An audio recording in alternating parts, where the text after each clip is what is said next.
Control చేయాల్సిన పరిస్థితి ఉంది.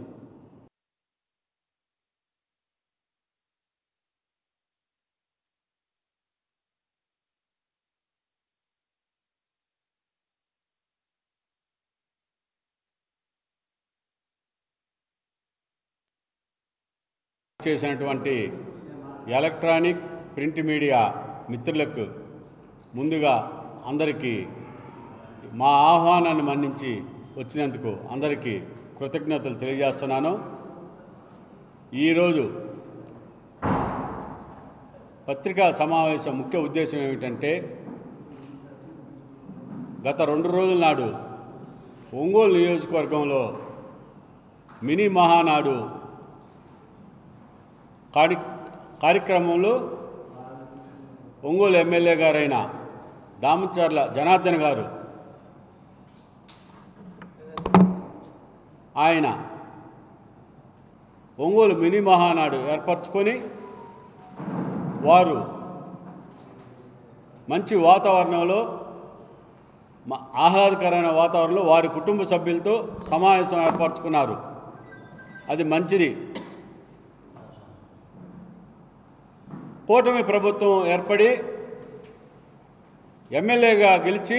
కూటమి ఎమ్మెల్యేగా గెలిచి రేపు జూన్కి 12కి సంవత్సరం అవుతుంది ప్రమాణ స్వీకారం చేసి. ఆ పరిణామంలో ఒంగోలు ఎమ్మెల్యే గారు మినీ మహానాడులో ఉన్నటువంటి నాయకుల్ని, ముఖ్యంగా కార్యకర్తలను ఉద్దేశించి కార్యకర్తల మనోభావాల్ని, కార్యకర్తలకి ఆత్మస్థైర్యాన్ని నింపాల్సిన సమావేశాన్ని వారు ఏమన్నా అడుగుతారు, అతను టెక్నికల్గా ఇష్యూని డైవర్ట్ చేశారు. ఏమని డైవర్ట్ చేశాడు? ఒంగోలులో ప్రకాశం జిల్లాలో బాలినేని శ్రీనివాసరెడ్డి ప్రకాశం జిల్లాని నాశనం చేశాడు, ఒంగోలు నియోజకవర్గాన్ని నాశనం చేశాడు. తర్వాత హైదరాబాద్లో చక్కగా ఆడుకుంటున్నాడు, 34,000తో ఓడిపోయాడు, పాపాలు చేశాడు అంటాడు. నువ్వు చేసింది ఏంది? 12-14లో ఎంత మెజార్టీతో ఓడిపోయావు? 14లో 23,000తో ఓడిపోయావు, 19లో 28,000 మెజార్టీతో ఓడిపోయావు. నువ్వు ఓడిపోయిన తర్వాత బాలినేని శ్రీనివాసరెడ్డి జబ్బలు సరుచుకోలేదే, నిన్ను ఒక కామెంట్ కూడా చేయలేదే, హేళనగా మాట్లాడలేదే. నువ్వు బాలినేని శ్రీనివాసరెడ్డి గురించి మాట్లాడతావు, ఆయన హైదరాబాద్లో పరిమితం అయ్యాడని. నువ్వే ఒంగోలులో తిరిగావా? 14లో ఓడిపోయిన తర్వాత, 19లో ఓడిపోయిన తర్వాత నువ్వు హైదరాబాదు, బెంగళూరు చక్కర్లు కొడతా తిరిగావు. ఏడుందెవరు? తెలుగుదేశం పార్టీ కరుడుగట్టిన కార్యకర్తలు, హార్డ్ కోర్ నాయకులు తెలుగుదేశం పార్టీని బతికించుకుంటూ కూటమి నాయకులతో సఖ్యతగా ఉంటూ పార్టీ కార్యక్రమాలు, చంద్రబాబు తయారు చేసిన అజెండాని ప్రజల్లో తీసుకెళ్తూ నిత్య కృషివుల్లాగా చంద్రబాబు పనిచేస్తుంటే వారు పనిచేయటం, నువ్వు వచ్చి పోటీ చేయటం జరిగింది. 24లో నీకు సీట్ రాకూడదని ఒంగోలు నియోజకవర్గ నాయకులందరూ కూడా అన్ని గుళ్ళల్లో టెంకాయలు కొట్టుకున్నారు. మనసులో కొంతమంది గుళ్ళో పూజలు కూడా చేసుకున్నారు. ఇతనికి 24లో సీట్ రాకుండా చూడు మహాప్రభు అని చంద్రబాబుకి లోకేష్ దగ్గరికి వెళ్ళి చివరిదాకా నిన్ను ఆపారు. లాస్ట్లో 14లో మాగుంట శ్రీనివాసరెడ్డి దగ్గరుండి నీకు సీట్ ఇప్పించాడు, జనార్దన్ కావాలి అని. 24లో ఎవరు రాలేదు అనే ఉద్దేశంతో కొండేపి కూడా వాళ్ళ తాతగారిది ఎస్సీ అయింది కాబట్టి కొండేపిలో కూడా ఇతను కూడా ఒంగోలు ఇస్తే అందరూ కలిసి 2 గెలుచుకొని వస్తారనే ఉద్దేశంతో చంద్రబాబు గారు, లోకేష్ గారు ఆలోచన చేసి నీకు సీట్ ఇచ్చారు. బాగానే ఉంది. 14లో కూటమితోనే గెలిచావు. ఆ రోజున జనసేన, బీజేపీ, తెలుగుదేశం అలయన్స్లోనే గెలిచావు. తర్వాత 24లో కూటమి ఏ విధంగా పనిచేసిందో నువ్వు మర్చిపోతావా? కూటమి లేకుండా నీకు అంత మెజార్టీ వచ్చిందా? బాలినేని శ్రీనివాసరెడ్డి సింగిల్గా నీ మీద సింగిల్గానే 2 సార్లు గెలిచేనా, ఒకసారి 23,000 సింగిల్గానే సింగిల్ పార్టీతోనే వచ్చి నీ మీద గెలిచాడు. 23,000తో 14లో 12లో 2012లో 23,000తో గెలిచాడు నీ మీద. 19లో 28,000తో గెలిచాడు. ఆ రోజు సింగిల్గానే నువ్వు ఓడిపోయి వెళ్ళావు, బాగానే ఉంది.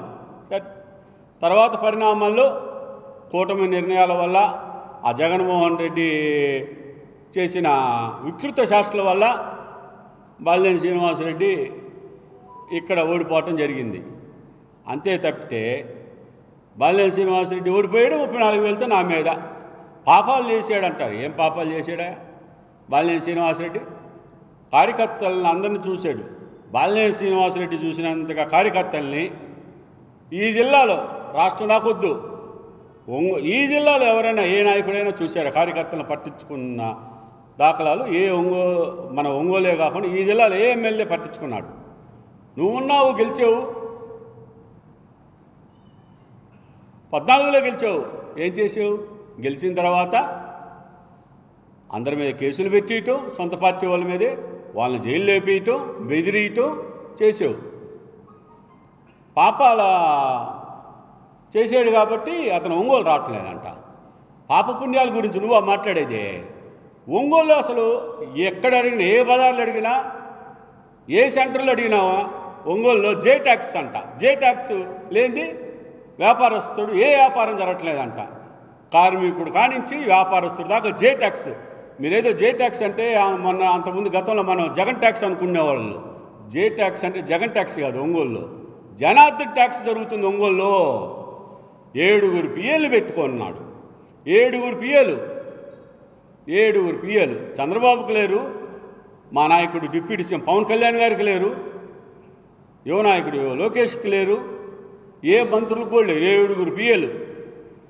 7 పిఏలు ఊరి మీద పడి నియోజకవర్గంలో ఏ శాఖల్లో ఏం పనులు వస్తున్నాయి, ఎవరు వస్తున్నారు చూడటం, ఆఫీసర్లు చెప్పటం, పెండింగ్ పెట్టేయటం, వీళ్ళు మాట్లాడుకోవటం డీల్. ఆఫీసరు సంతకం పెట్టాలి, నీ పని కావాలంటే నేను ఎమ్మెల్యే గారి పిఏని. అయ్యా ఎమ్మెల్యే గారి పిఏ అలా ఆయన కదా అంటే ఆయన ఒక డిపార్ట్మెంటు, నా ఈ 2 డిపార్ట్మెంట్లు అని చెప్పుకోవటం. మొత్తం 7 పిఏలు పెట్టి ఒంగోలులో అందరి కాడికి దోచుకుంటున్న పాపాల భైరవుడు ఎవరైనా ఉన్నారంటే ఈ రాష్ట్రంలో తెలుగుదేశం పార్టీ 134 సీట్లు గెలిచినాయి. లోకేష్ కానీ ఐవీఆర్ఎస్ సర్వే పెట్టిస్తే లోకేష్ బాబు కానీ చంద్రబాబు కానీ సీఎం గారు ఐవీఆర్ సర్వేస్ పెట్టిస్తే ఎవరయ్యా పాపాల భైరవులు, ఎవరయ్యా ఎమ్మెల్యేలు చెడ్డ పేరు ఎవరు వచ్చిందంటే ఫస్ట్ పేరు నీది ఉంటుంది. నీది ఉంది కూడా, నీ పేజీ. లోకేష్ బాబు ఎమ్మెల్యేలకు ఒక బుక్ పెట్టుకున్నాడు. లోకేష్ బాబు దగ్గర నీది ఫస్ట్ పేజీ ఉంది, నీ పాపాల చిట్ట పేజీ ఉంది. తెలుగుదేశం పార్టీ కార్యకర్తలు రక్త మాంసాలు వాళ్ళు త్యాగం చేసి అధికారం వచ్చిన తర్వాత వాళ్ళేదో ఎంగిలి పడదామనుకుంటే వాళ్ళ శ్రమ నువ్వు దోచుకొని నీ కుటుంబ సభ్యుల్ని దించి కాంట్రాక్టర్లు నువ్వే, అధికారుల్ని నువ్వే, అధికారుల్ని అనధికారుల్ని కాంట్రాక్టర్లు అన్నీ నీ కబందాస్తాల్లో పెట్టుకొని ఒక్కరికైనా న్యాయం చేయకపోగా ఇవన్నీ అడుగుతారని మహానాడులో కెమెరా బాలినేని శ్రీనివాసరెడ్డి వైపు తిప్పాడు. అంటే 4 అంటే రోజుకు 10 రోజులకు ఒక రీల్ వేస్తాడంట. ఇతను సినిమా గురించి తీస్తే ఇతనికి రీలు పాత రోజుల్లో 20 రీళ్ళ సినిమా అని ఉండేది ఎన్టీ రామారావు నాగేశ్వరరావు టైంలో మన చిన్నతనంలో. ఇతనిది 50 రీళ్ళ సినిమా ఉంటుంది ఒంగోలులో తీస్తే. ఇవన్నీ ఉన్నాయి, ఇంటెలిజెన్స్ అనేది ఉంది ఒంగోలుకి. ఆల్రెడీ చంద్రబాబు దగ్గర లోకేష్ దగ్గర నీ జాతకం మొత్తం ఉంది. సంతనూతులపాడు నియోజకవర్గం నుంచి గ్రానైట్ లారీలో ఒంగోలు వస్తుంటే నీ సైన్యాన్ని పెట్టి జే ట్యాక్స్ వసూలు చేస్తే అమరావతికి పిలిచి నిన్ను ముట్టికాయలు వేయలేదా? అమరావతి పిలిచి నిన్ను ముట్టికాయ లేలేదా? అస్సలు ఒక కార్యకర్తనా నీ వల్ల బాగుపడినోడు తెలుగుదేశం పార్టీ కార్యకర్త ఉన్నారా? నువ్వు నీ బొజ్జ పెంచుకుంటూ తిరుగుతూ వికటాసం చేస్తూ అందరినీ వాళ్ళ పట్టలుగా మారుతా తిరుగుతూ ఉన్నారు. ఒక్క నాయకుడు కూడా బాగుపడలా ఈ రోజుకి తెలుగుదేశం పార్టీ. పేరుకి అధికారం వచ్చిందని తప్పితే వాళ్ళకి ప్రతిపక్షంలో ఉన్నా కూడా నయమే. కానీ ఈ రకంగా ఈ బాధ లేనిది 14లో చూసాం, మోసపోయాం. 24లో కూడా ఈ పరిస్థితి ఏందిరా బాబు అని వాళ్ళు ఏం చేస్తా ఇతను మారడని అమరావతి చుట్టూ చంద్రబాబు గారి దగ్గరికి లోకేష్ చుట్టూ తిరిగి చెప్పుకుంటున్నారు, వాళ్ళ బాధలు చెప్పుకుంటున్నారు. ఆ తర్వాత బాలినేని శ్రీనివాసరెడ్డి గారు 2 మహిళల్ని కొట్టించాడంట. ఎందుకు కొట్టించారే? బాలినేని శ్రీనివాసరెడ్డికి అవసరం ఏంది? ఆయనకి వాళ్ళకి వీళ్ళకి ఏమైనా వ్యక్తిగత తగాదులు, ఆస్తుల తగాదులు ఏమైనా ఉన్నాయా? ఎమ్మెల్సీ ఎలక్షన్ అప్పుడు 2 పార్టీల కార్యకర్తలు ఎదురెదురు పడ్డారు, ఒకరు ఘర్షణ పడ్డారు అంతే. నువ్వు ఎన్నిసార్లు 14లో 19లో నువ్వు నీ సొంత నాయకులను కొట్టించావు కదా. నీ సొంత నాయకులు కర్నూలు రోడ్లో నాయకుడిని కొట్టించి నువ్వే పరామర్శకు పోయావు కదా. మన 19లో గెలిచిన తర్వాత నీ సైన్యాన్ని పెట్టి ఎంతమందిని కొట్టించావు? ఇవన్నీ నువ్వు చేయించలేదా? నువ్వు అంటావు ఇవన్నీ నువ్వు చేయించే ఒప్పుకుంటావా? దానికి ఉదాహరణ మా బొమ్మినేని మురళి ఇక్కడ ఉన్నాడు. ఒక పాయింట్. ఇంకా చాలా ఉన్నాయి. ప్రైవేట్ సైన్యాన్ని పెట్టి ఆదరించారు. ఇసుక పేదోడు, ట్రాక్టరోడు, ఒక కార్మికుడు బతుకుతాడు. ట్రాక్టర్ ఇసుక తెచ్చుకొని వాడికి ఏదో ట్రాక్టర్కి 300 500 వచ్చింది. అది కూడా నాకే కావాలని లాక్కున్నావు యార్డు పెట్టి. ఇసుకలో తైలం తీస్తారని సామెత పాత రోజులు ఉండేది. తైలం నిజంగానే తీసావుగా. ఆ ఇసుక నువ్వే అమ్ముకుంటున్నావు. టన్నుకి బయటికి నీకు దగ్గర టన్నుకి ఎంత తేడా ఉంది? 500 తేడా వస్తుంది ట్రాక్టర్కి. టెప్పర్కి వచ్చేళ్ళకి 3000 తేడా వస్తుంది. చంద్రబాబు ఉచిత ఇసుక అంటున్నాయి, నువ్వేమో ట్యాక్స్ జనార్దన్ ట్యాక్స్ కట్టి ఇసుక తీసుకుపోవాలంటుంటివే. కనీసం ఆ యార్డుకి తోలిన ఇసుక టెప్పర్ల వాళ్ళకి డబ్బులు ఇచ్చావా? నీ దిక్కున్నాడు చెప్పు అంటువే. పాత వాళ్ళని ఆపేసి కొత్త వాళ్ళు లైన్లో పెడితే వాళ్ళ కార్మికులు కదా పాపం ఆశ. వాళ్ళు ఏదో గొడవలు పెట్టుకున్నారు, వాళ్ళకి మనకన్నా ఈగిపోతారని మళ్ళీ కొత్త వాళ్ళని దించుకొని కొత్త వాళ్ళతో చేయించుకుంటున్నావు. వాళ్ళు కలెక్టరేట్ దగ్గరికి ధర్నా చేశారు. మహాప్రభు మాకు న్యాయం చేయండి అయ్యా, ఎమ్మెల్యే గారికి మాకు ఈ రకంగా డబ్బులు ఎగ్గొట్టారు, మా డబ్బులు ఇప్పిండి అయ్యా అన్నారు. అయిపోయింది. లెక్కర్లో మన జగన్మోహన్ రెడ్డిని గురించి గత ప్రభుత్వం భయపడ్డాం. ఒంగోలులో జనార్దన్ చూసి ఒంగోలు లెక్క షాపుల వాళ్ళందరూ భయపడిపోయి సిండికేట్ అయ్యి మొత్తం అప్పచెప్పొస్తారు. దండం పెట్టి దశకాలు పెట్టి లక్షలు పెట్టుబడి పెట్టి కోట్లు పెట్టుబడి పెట్టి ఈ రోజుకి లెక్క లేదా?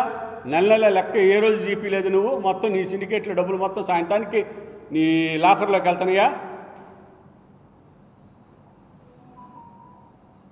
లెక్కర విషయంలో నువ్వు జగన్మోహన్ రెడ్డి తమ్ముడు అయిపోయావు. ఒంగోలుకి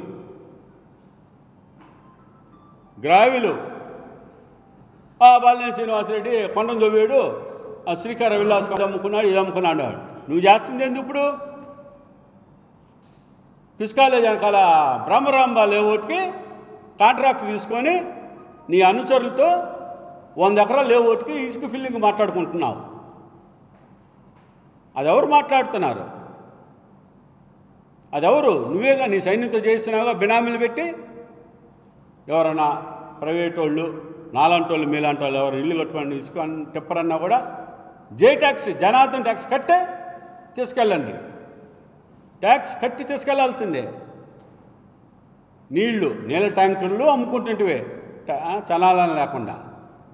అసలు ఏది వదిలే పంచభూతాలని వదలలేదు, నేను వదలనన్నట్టుగా పంచభూతాలను సైతం నువ్వే నీ చేతిలో పెట్టుకొని కేబుల్ అంతకుముందు 4-5 కేబుళ్ళు ఉన్నాయి. బాలినేని శ్రీనివాసరెడ్డి టైంలో అందరూ ఎవరు వాళ్ళు కేబుల్ నడుపుకున్నారు, బాగానే ఉంది. నువ్వు వచ్చినమ్మట్టినే కేబుల్ మొత్తాన్ని బెదిరించి నీ కింద పెట్టుకున్నావే.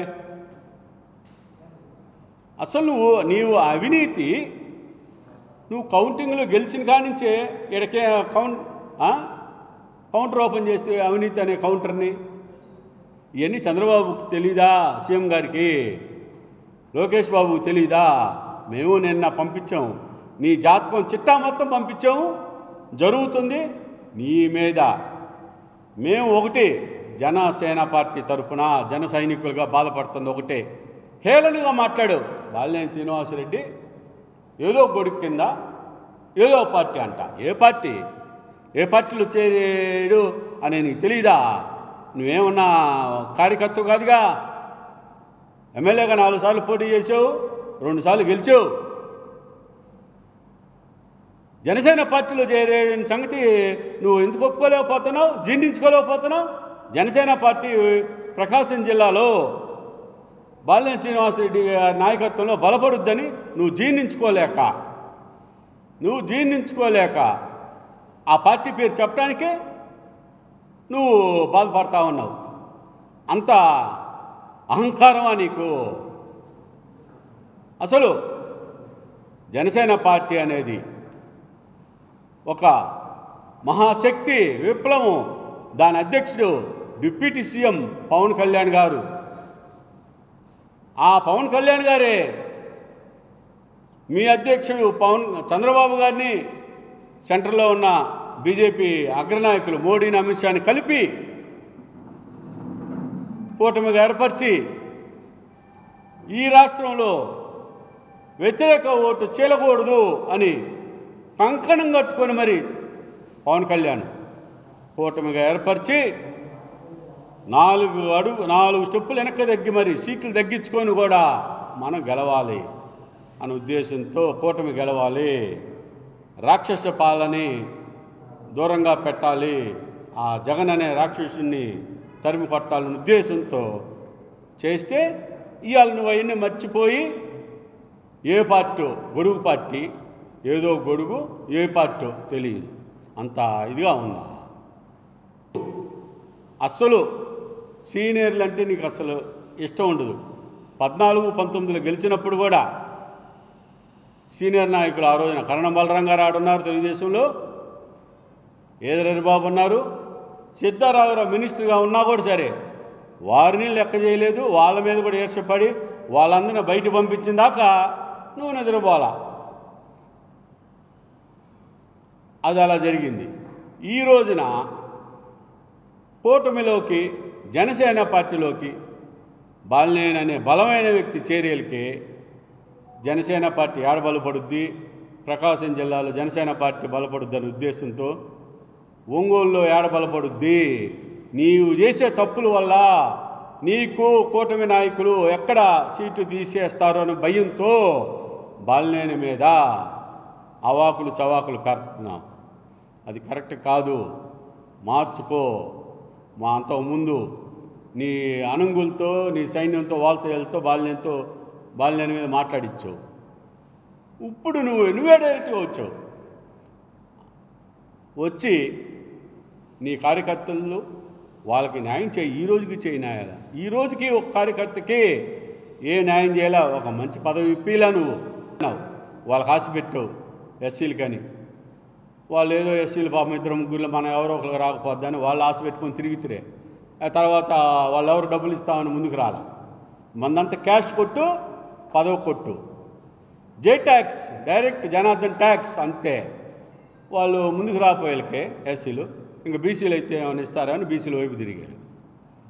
బీసీల్లో ఒంగోలులో బీసీలు ఎవరు లేరు, కొండేపు నుంచి తెచ్చుకోవాలని ఒక సర్పంచ్ని తీసుకొచ్చాడు. ఆ సర్పంచి ప్రజెంట్ అక్కడ టంగుటూరు మండలం సూపురం సర్పంచే. ఒంగోలులో ఓటు అప్పుడు రాయిచ్చి అక్కడ సర్పంచి, ఇక్కడ ఒంగోలులో ఓటు ఉంటుంది.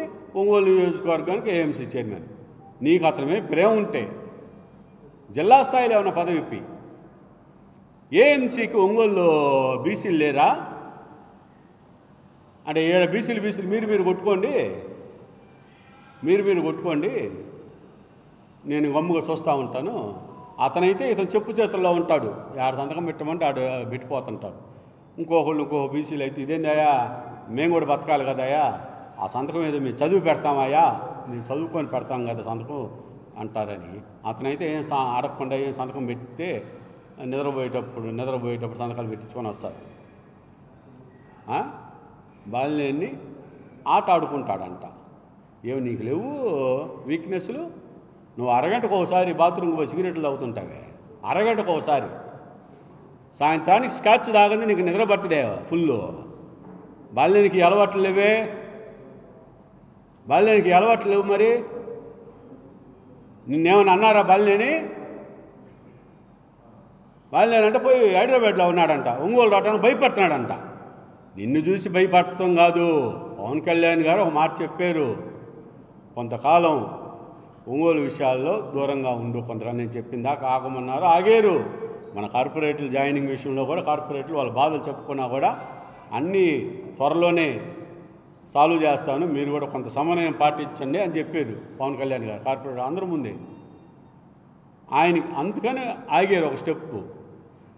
ఈలోపు నువ్వు ఎందుకు రెచ్చగొడుతున్నట్టు? అసలు కూటమి లైను దాటి మాట్లాడుతున్నా. కూటమి చంద్రబాబు, పవన్ కళ్యాణ్, లోకేష్ వాళ్ళ ముగ్గురు చాలా బ్రహ్మాండంగా త్రిమూర్తుల్లాగా బ్రహ్మ విష్ణు మహేశ్వరులు వాళ్ళు బ్రహ్మాండంగా కలిసి ఉంటే నువ్వు వాళ్ళ నిర్ణయాన్ని వ్యతిరేకిస్తూ నువ్వు మాట్లాడుతున్నావు. అసలు నీ మీద క్రమశిక్షణ చర్యలు కూటమి నాయకులు ఎందుకు తీసుకోకూడదు మీడియా ద్వారా ప్రశ్నిస్తున్నా. మేము ఆల్రెడీ మా జనసేన పార్టీ నాయకులకి, నాగబాబు గారికి, మా క్రమశిక్షణ సంఘ చైర్మన్ అజయ్ బాబు గారికి పంపించాం. అలాగే తెలుగుదేశం పార్టీ అధ్యక్షులు పల్లా శ్రీనివాస్ యాదవ్ గారికి, సీఎం చంద్రబాబు గారికి, లోకేష్ గారికి ఇతను మాట్లాడిన క్లిప్పింగులు అసంపూర్త అంటే మాట్లాడాల్సి వచ్చి మాట్లాడాడంట. ఏం మాట్లాడాలి? ఆ టాపిక్ ఏంది? మహానాడులో బాలినేని గురించి మాట్లాడమని ఏమన్నా అమరావతి టీడీపీ ఆఫీస్ నుంచి ఏమైనా పంపించారా? నువ్వు నీ కార్యకర్తల్ని, నీ నాయకుల్ని డైవర్షన్ చేసుకోవడానికి మాట్లాడానని చెప్పు, ఒప్పుకో. నీ ఆత్మ అది, నీ మనసులో అది అయిపోయింది. తర్వాత అసలు నువ్వు ఎవ్వరంటే ఇష్టం లేదు. 2014లో నీ గెలుపుకి నువ్వు దామచర్ల వారసుడిగా రాజకీయాల్లోకి వచ్చావు. నువ్వు ఎలా దామచర్ల ఆంజనేయులు వారసుడువో దామచర్ల సత్య కూడా వారసుడు. నువ్వు ఒక కొడుకు పెట్టివి, ఆయన సత్య గారు ఆయన కొడుకు పెట్టా. 2019లో నీ విజయాన్ని కృషి చేస్తే ఎలక్షన్ అయిపోయితే సత్యాన్ని దూరంగా పెట్టి ఒంగోలులో అడుగు పెట్టకపోతే సత్యతో ఉన్న వాళ్ళందరినీ కేసుల్లో పెట్టి ఇబ్బందులు పెడితే అయిపోయింది. సరే 2019 అయిపోయింది. 24లో మళ్ళీ ఇదే పరిస్థితి. గెలిచిన దాకా సత్యాన్ని మళ్ళీ సత్య అన్నారు. గెలిచిన తర్వాత వాళ్ళు ఒంగోలు ఆఫీస్ పెట్టుకుంటుంటే ఆఫీస్ ఒంగోలు వద్దు, పెడతానికి లేదు, టంగుటూరులో పెట్టుకో అని హుక్కుం జారీ చేస్తే వాళ్ళ స్థలంలో వాళ్ళ ఆఫీసు పెట్టుకుంటే నీ హుక్కుం ఏంది? ఓరవలేని తనం. అతను పుట్టినరోజు మీ అందరికీ తెలిసిందే. అతను పుట్టినరోజుకి వాళ్ళ అభిమానులు ఫ్లెక్సీలు వేసుకుంటే తీసేపించిందాక నువ్వు నిద్రపోయావా? ఏమంత ఈర్ష్య నీకెందుకని ఇట్లా జరుగుతూ ఉంది? పాము అంట తాను పెట్టిన గుడ్లని తానే తింటుందంట. అలాగే ఒంగోలు నియోజకవర్గంలో కార్యకర్తలు గవర్నమెంట్ వచ్చిన తర్వాత వాళ్ళు ఏదో పవర్ని ఎంజాయ్ చేద్దామనే పరిస్థితిలో ఉంటే వాళ్ళ నోటి దగ్గర లాక్కొని మొత్తం నువ్వే తింటా, నువ్వే ఎంజాయ్ చేస్తా, కనీసం వాళ్ళకి ఎంగిలి కూడా ఇదలుచకుండా ఉంటా. అదంటే కార్యకర్తల్ని నా సొంత డబ్బులతో నేను కాపాడుకుంటాను. కాపాడుకో. ఎట్ట నమ్మారు నిన్ను? ఈ రోజుకి నమ్మల కార్యకర్తలు. ఒక నాయకుడు డయాస్ మీద నువ్వు మాట్లాడుతుంటే ఒక్కరు కూడా ఆనందంగా కానీ హ్యాపీగా కానీ లేరు, ఒక్క నాయకుడు కూడా. తర్వాత అర్థమైంది ఎందుకు నాయకులైతే డయాస్ మీద అర్థం చేస్తున్నాడు, ఇతను టాపిక్ డైవర్ట్ చేశాడు. ఎందుకు డైవర్ట్ చేశాడంటే కార్యకర్తలు, నాయకులు వాళ్ళ విన్నపాలు ఏమన్నా చెప్పుకుంటారని. తెలుగుదేశం పార్టీ కరుడుగట్టిన కార్యకర్తల వల్ల నువ్వు 2 సార్లు గెలిచావు. కూటమి నాయకుల కృషి వల్ల, జనసేన బీజేపీ నాయకుల వల్ల కృషి వల్ల నువ్వు గెలిచావు. అవన్నీ మర్చిపోయి 34,000తో గెలిచాను, 34,000తో గెలిచాను. ఏంది ఇది? ఒక పని చేయి, బాలినేని శ్రీనివాసరెడ్డి గారి ప్రతినిధిగా బాలినేని శ్రీనివాసరెడ్డి గారు చెప్పిన మాట నేను చెప్తున్నప్పుడు మీడియా పరంగా ఒక సవాల్ని స్వీకరించమనండి. మీ ముందే నేను చెప్తున్నాను. బాలినేని శ్రీనివాసరెడ్డి గారు చెప్పమన్నారు, ఎమ్మెల్యే పదవికి నువ్వు రాజీనామా చేయి, ఇండిపెండెంట్గా పోటీ చేయి. బాలినేని శ్రీనివాసరెడ్డి కూడా ఇండిపెండెంట్గా పోటీ చేస్తారు. పోటీ చేస్తే నీకు 34,000 వచ్చిందాగా, అది వాపా బలుపా బలమా ప్రజాబలమా ఏదో ప్రజాక్షేత్రంలో తెలుద్ది. నీ దమ్ముంటే సవాలు స్వీకరించి ముందుకు రా, రాజీనామా చేయి. పద్దాక ఎందుకు గెలుగుతుంటావు? ప్రశాంతంగా ఉన్న మనిషిని హైదరాబాద్లో ఆడుకుంటుంటాడు, హైదరాబాద్ రాడు, ఒంగోలు రాడు. ఏంది నిన్ను చూసి భయపడే కాదు. నువ్వు తట్టుకోగలవా? బాలినేని శ్రీనివాసరెడ్డి ఒంగోలు తిరుగుతుంటే నువ్వు తట్టుకోగలవా? బాలినేని కానీ ఒంగోలు తిరుగుతుంటే భస్మైపోతావు గట్టిగా ఆయన తిరిగితే. ఈరోజు నిన్ను కాపాడే టీడీపీ నాయకులు కూడా ఎవరు లేరు. నిన్ను అడ్డం పెట్టుకొని నువ్వే టీడీపీ నాయకులు కొంతమంది నువ్వు సైన్యాన్ని తయారు చేసి భూ కబ్జాలు చేయిస్తున్నావు, అన్నీ చేయిస్తున్నావు. ఇవన్నీ మాకు తెలీదా? తెలుగుదేశం పార్టీ సెంట్రల్ ఆఫీసులు వెళ్ళవా? నీ గురించి కొత్తగా మేము చెప్పాలా?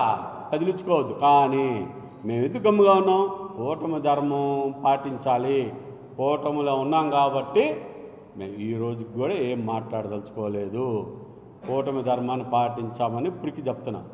నువ్వు దమ్ము ధైర్యం అనేది నీకుంటే ఒకటే చెప్తున్నా, ఎమ్మెల్యే పదవికి రాజీనామా చేయి, ఇండిపెండెంట్గా పోటీ చేయి. బాలినేని శ్రీనివాసరెడ్డి గారు ఇండిపెండెంట్గా పోటీ చేస్తారు. అప్పుడు తేలిపోద్ది నీ 34,000 మెజార్టీ ఏందో, నీ ప్రజాబలం ఏందో. అది వాపా బలుపా అని తేలిపోద్ది కదా. రెడీ అయితే చెప్పు. అంతేగాని నువ్వు కూటమిలో కలిసి ఉందామనే ఆలోచన నీకు లేదు. ఒంగోలులో చంద్రబాబు గారు ఏం చెప్తున్నారు? డైరెక్ట్గా చెప్తాడు చంద్రబాబు, వైసీపీ నాయకులకి డైరెక్ట్గా కానీ ఇండైరెక్ట్గా కానీ మీరు సహకరించొద్దు అని చెప్తున్నారు. నువ్వేం చేస్తున్నావు ఇక్కడ ఒంగోలు? వైసీపీ నాయకులకి డైరెక్ట్గా సహకరిస్తున్నావు. అంటే వైసీపీ పార్టీ బలపడాలా ఒంగోలు? నువ్వు కోవట్టు జగన్ కోవట్లాగా అనిపిస్తున్నావు తప్పితే నువ్వు చేసే యాక్టివిటీస్ వైసీపీ నాయకుల్ని బాలినేని మీద తిరిగే జనసేన నాయకుల మీద కేసులు పెట్టిస్తావా? హరాస్మెంట్ చేయిస్తున్నావు. వైసీపీ నాయకులు తరఫున బుధానేసుకొని వాళ్ళ తరఫున ఉండి జనసేన బాలినేనితో ఉండి జనసేన వాళ్ళ మీద కేసులు పెట్టిస్తున్నావు. వైసీపీ నాయకులు ఏ రోజే నిన్ను కౌంటర్ ఇచ్చారా?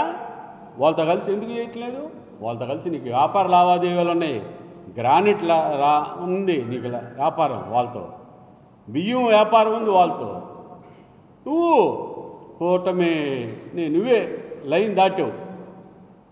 అలాంటప్పుడు నువ్వు గమ్ముగా ఉండాల్సింది పోయి ఆయన పాపాలు చేశాడు, పాప పుణ్యాల గురించి మాట్లాడుతున్నావు అంటాం కరెక్ట్ కాదు. నేను రెండు మాటలు చెప్తా ఉన్నా ఫైనల్గా. నువ్వు కూటమి ధర్మాన్ని పాటిస్తూ అందరిని కలుపుకొని బాలినేని శ్రీనివాసరెడ్డి గారిని కలుపుకొని కూడా పోతే ఒకటి, కాని పక్షంలో నువ్వు ఎమ్మెల్యే పదవికి రాజీనామా చేయి, ఇండిపెండెంట్గా పోటీ చేసి బాలినేని శ్రీనివాసరెడ్డి చేస్తారు. రెండోది, మాకు ఏ పార్టీ గొడుగు పార్టీ అన్నావు. జనసేన పార్టీకి పవన్ కళ్యాణ్ గారికి బహిరంగ క్షమాపణ చెప్పాలి. ఎమ్మెల్యే గారు మీరు బహిరంగ క్షమాపణ చెప్పాలి జనసేన పార్టీకి, పవన్ కళ్యాణ్ గారికి. ఏ పార్టీ తెలియదంట ఆయనకి, గొడుగు పార్టీ అంట. అలాగే బాలినేని శ్రీనివాసరెడ్డి గారు కూటమిలోకి వచ్చిన తర్వాత బాలినేని శ్రీనివాసరెడ్డి గారి విషయంలో వ్యక్తిగతంగా నేను మాట్లాడను అనేది పత్రికాముఖంగా తెలియజేయండి. ఈ 2 పాయింట్ల మీద ఏ పాయింట్ నీకు ఇష్టమో నువ్వే పెట్టు. నువ్వు నీ సైన్యాన్ని పెట్టి నేను ప్రెస్ మీట్లు పెట్టిస్తాను, ఇవాళ మీరు పెట్టారు కదా అంటే నువ్వు ఏదైనా పెట్టించు, నువ్వే పెట్టు, ఇబ్బంది లేదు. నువ్వు పెట్టే ప్రతి దానికి సమాధానం ఉంటుంది. నీ చర్యకి ప్రతి చర్య కూడా మా దగ్గర ఉంటుంది. నీ ఒడతూపులకి భయపడేది ఇక్కడ ఎవ్వరు లేరు. నువ్వేదో అనుకుంటున్నావు, పిచ్చి కళ్ళగా అంటున్నావు, అది కరెక్ట్ కాదు. కూటమి ధర్మాన్ని పాటిస్తూ ముందుకు పోదాం అనేది నేను కోరుకుంటున్నాను. చంద్రబాబు గారు, లోకేష్ గారు, మీరు ఇన్వాల్వ్ అయ్యి ఒంగోలు ఎమ్మెల్యేకి హితబోధ చేయండి. పవన్ కళ్యాణ్ గారు ఇంకా 15 సంవత్సరాలు కలిసి పనిచేద్దామని చెప్తున్నారు కూటమిలో. నువ్వేది సంవత్సరం కాకముందే విడగొట్టి ఒంగోలులో వైసీపీ పార్టీని బతికించాలి, జిల్లాలో వైసీపీ పార్టీని బతికియాలంటున్న పరిస్థితిలో నువ్వు పనిచేస్తున్నావు. అది కరెక్ట్ కాదు. రాష్ట్ర టీడీపీ నాయకులు, కూటమి నాయకులు ఒంగోలు ఎమ్మెల్యే